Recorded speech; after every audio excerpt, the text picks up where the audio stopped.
Welcome to I'm Still Here, real conversations about living with metastatic breast cancer. I'm your host, Heather Jose.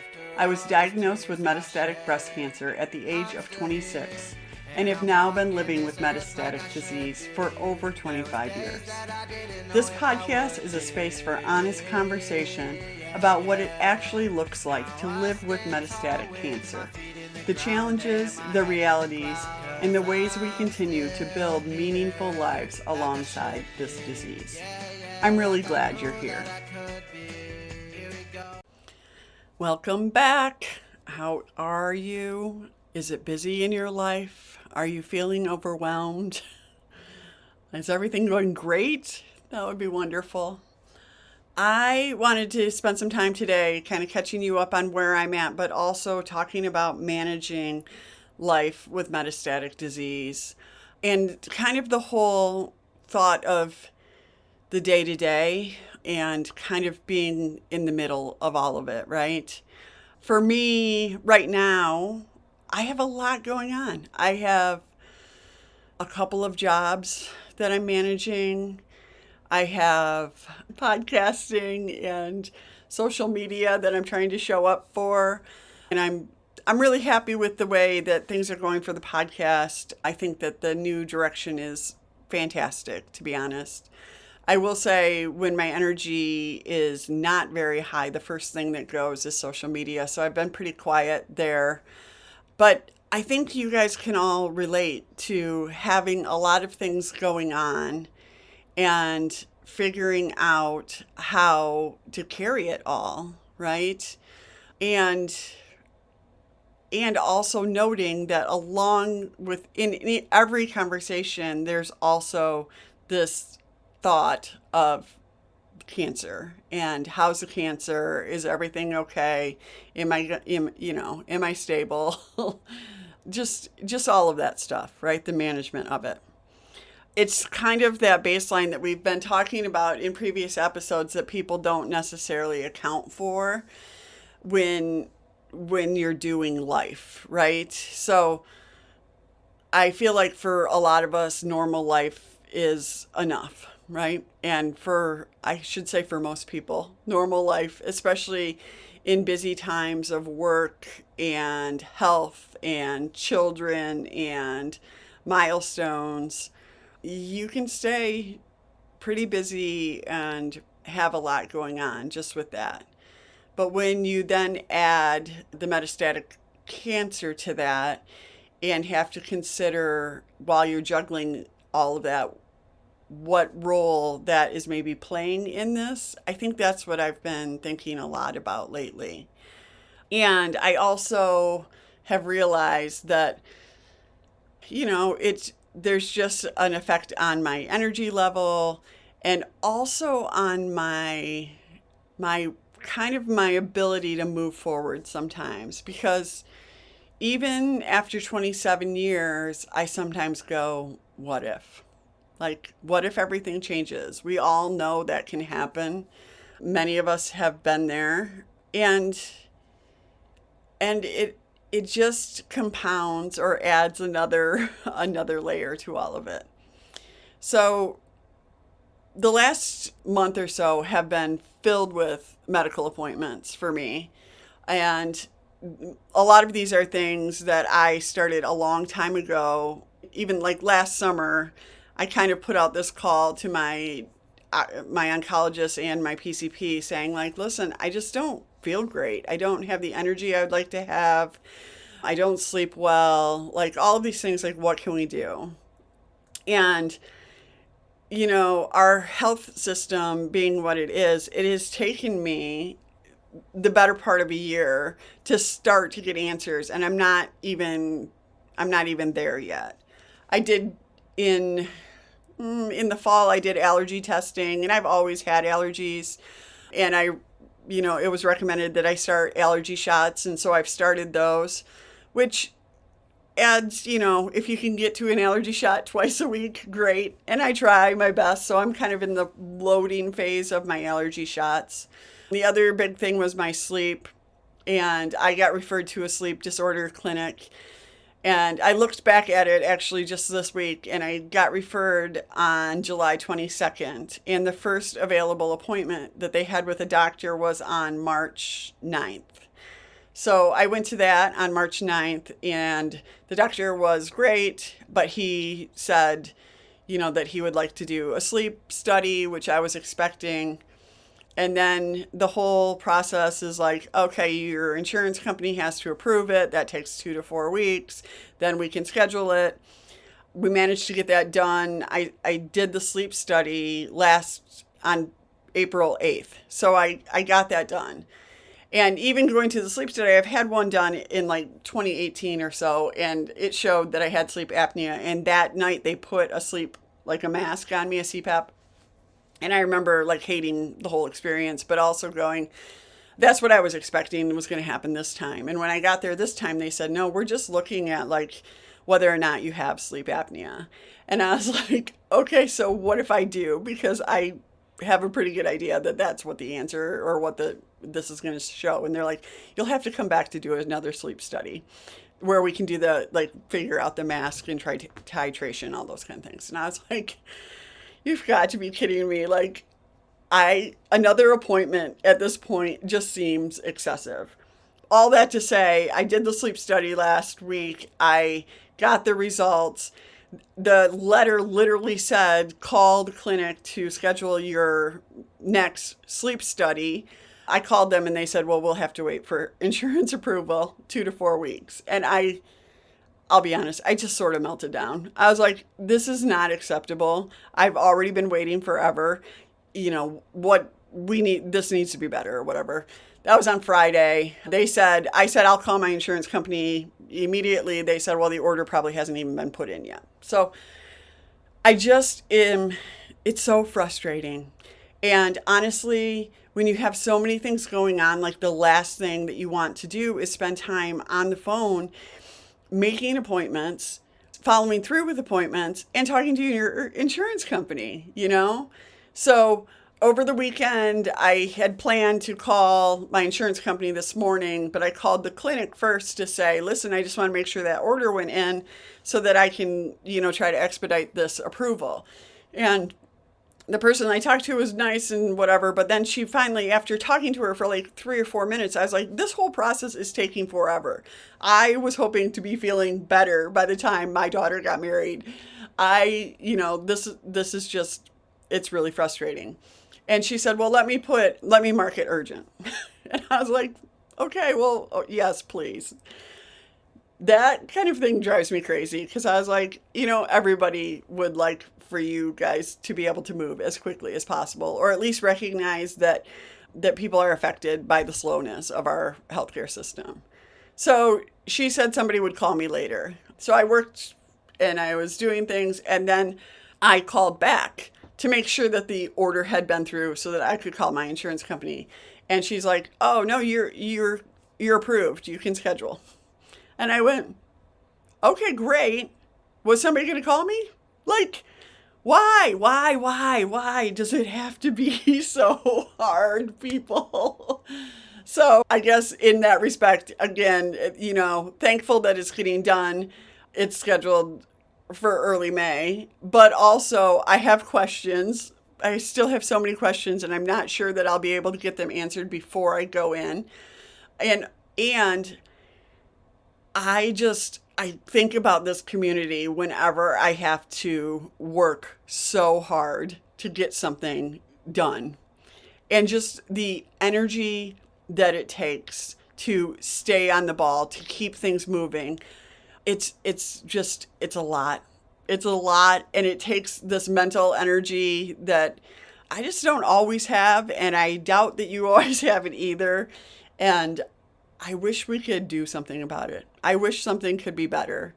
I started this process because I really wanted to be able to address kind of my overall health and not just the cancer. What I'm realizing is that these things that I'm feeling are side effects of drugs or of things that have happened along the way because I've been living with metastatic breast cancer for so long.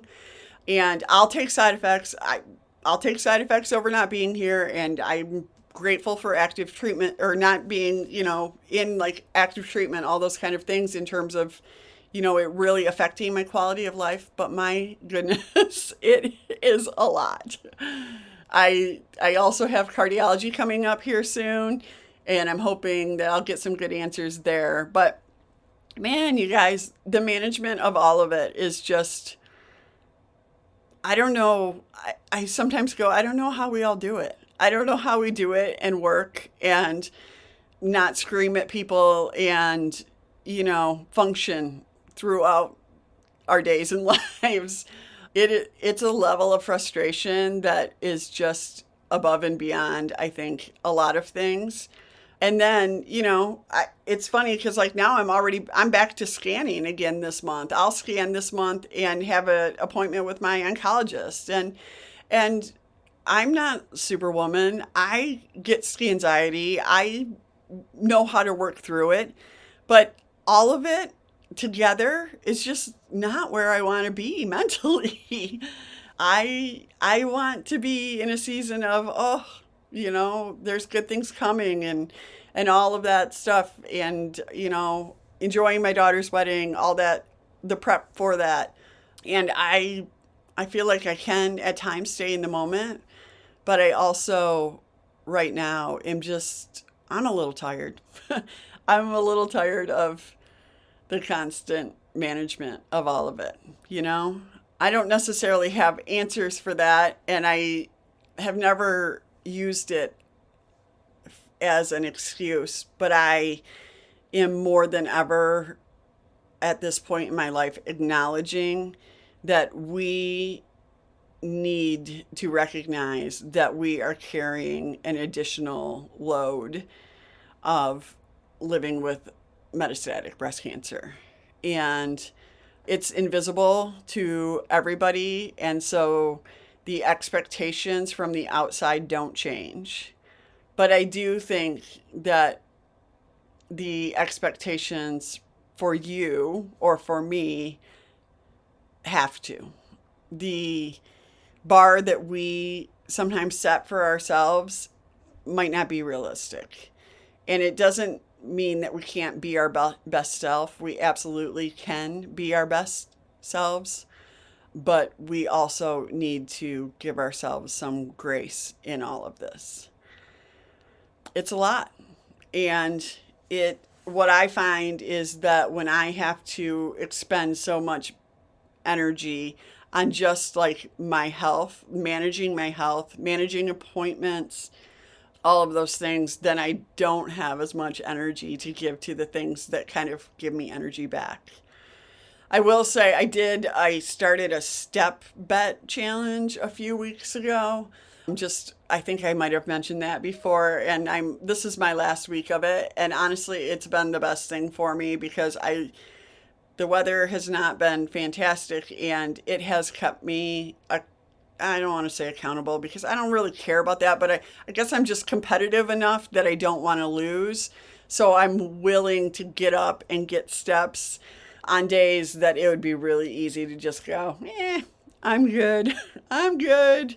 So hopefully there's, things that you can find like that are helpful. But going to appointments and managing appointments, it's not just the appointment, right? It's the prep, it's the anticipation, it's the processing, it's the, oh, that didn't go very well, or the what ifs that come in later.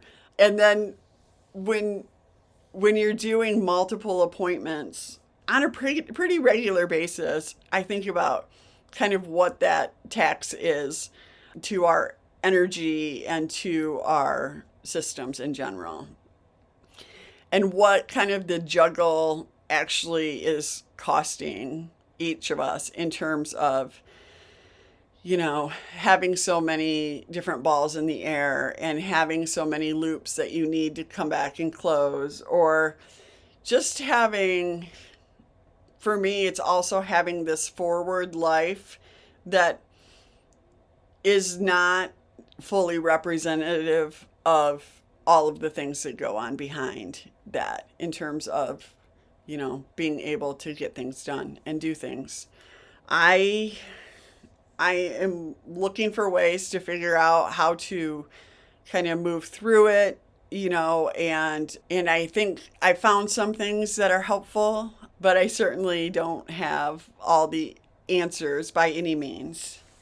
I look at ways to kind of conserve my energy or to give my best energy to the things that matter the most. But the honest part of that is like some things you just have to give your energy to, right? Like I have to go to work and that requires energy. And I am finding that like multiple pieces of working is probably more work than just one piece that is bigger, right? And I've known that for a while now. And I am choosing to do that differently here in the future. I'm kind of wrapping up some things in the next month or so, which will feel great. But I think it's also kind of like naming those open loops and figuring out, writing them down so that your brain can stop like ruminating on them, or if you can take care of them, right? I feel like for me, Mondays are a great day to close some loops because it feels like it gives me some momentum going into the week. And in the past, I've protected my Mondays kind of for myself, and I got away from that for a while, and I'm coming back to it to know that if I can set myself up by, making phone calls, doing some work that I care about, getting my fitness off to a good start for the week, it feels definitely like a win going into the week. And I'd prefer that. It's also thinking about, kind of triaging your energy, not necessarily your time, right? So I have found, again, that for some things take a lot more energy. Some things just require time. So I can get through time at work and it doesn't have to expend like a lot of energy for me. I'm not in a job where I spend like a lot of time really thinking through things. It's fairly active for me, so it keeps me moving. All of those things are good. And so again, like a more on a day, I would rather work on a day that I know I'm not going to have a lot of energy because the end of that is that I will have met the goal of bringing in some money and I won't have been at home going, "Oh, I should get something done." So, looking at kind of your life and going, when do I have more energy and how can I work around those kind of things is helpful. And I think another one that's helpful for me is just like I kind of always say like giving yourself grace, but just stop apologizing for having to do things different, right? Like your peers don't have to do what you have to do in terms of management of this. Now, that doesn't mean they might have other things that, and reasons that they have to conserve energy or think about how they move through life. But in general, you just have to recognize that it's your responsibility to look out for yourself. And just because something is working for somebody else doesn't mean it has to work for you. So that means you can say no to things and you don't have to say yes every time somebody asks you to do things or do something. Obligations that are not fulfilling to you are just not going to be helpful at this point. And or maybe you can do a one-time obligation versus a monthly commitment of some type. Whatever that looks like to be able to, show up in a way that feels good to you but doesn't completely drain you. I think another thing that's helpful is to tell someone what's actually on your plate. So I have kind of made it a point in the past, like I don't always share what's going on or what the other balls are that I have going on in the air. But what I found is that when I do kind of let people in on that, for the most part, not everybody by any means, but for the most part, people are somewhat understanding. And if you are kind of coming at them looking for a solution together, then that's something that is definitely helpful.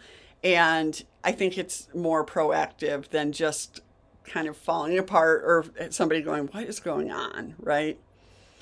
So,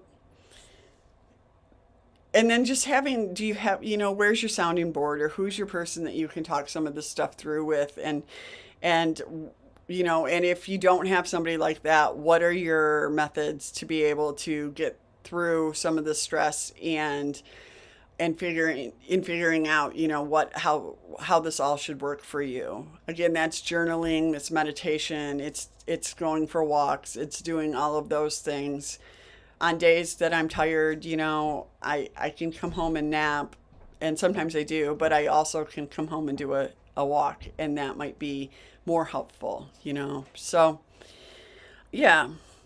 So I just, those have been the things that I've been thinking about lately in terms of managing appointments and life with metastatic disease. And I wonder if you guys have any tips or things that you do that you find in terms of ways to deal with healthcare providers that are helpful for you, or let's be a community and talk about the things that help us, but also feel free to name the things that are challenging.